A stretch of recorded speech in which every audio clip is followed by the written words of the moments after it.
enkonzweni ngesikhathi somnikelo. Kuke kwasukuma owesifazane ecela ukuphiwa imali ethi nawo befisa ukunikelela impumelelo.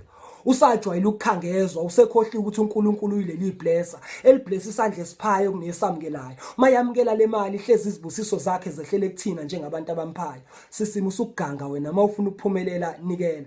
Wathi nginikele ngani? Kwathiwa nikela ngoqobo lwakhe enkosini izimpendulo zizobuya njengoshintshi. Ukukhala nokubalisa akusizi ngoba impilo akuyishintshi. Nikela ngalokho nakho ukuze uthole ongenakho. Mawufuna ukuphumelela nikela. Nikela ngesikhathi sakho ekufezeni izifiso zakho. Nikela esikoleni impumelelo ibhale ezincwadini. Mawufuna ukuphumelela funda. Ukunikela ngobuthongo bakhe ekufezeni amaphupho akho. Ngoba mawulela ugcina ngokuphupha vuka. Mawufuna ukuphumelela nikela ngalokho nakho kodwa unganikeli ngomzimba wakho. Sengabe iphutha lelo ngoba lokho kukunika lokho ongenakho ungakakutholi lokho okufunayo. Kungakunika ingane ungakayitholi impilo obuyifisa futhi ngingakufisa. Kungakunika ukufa usathi uzama imali yokuziphilisa. Empumelelweni kamazifikele akuphathiswa. Nikela khona. Nikela ngoqobo lwakho. Mawufuna impumelelo zinikele.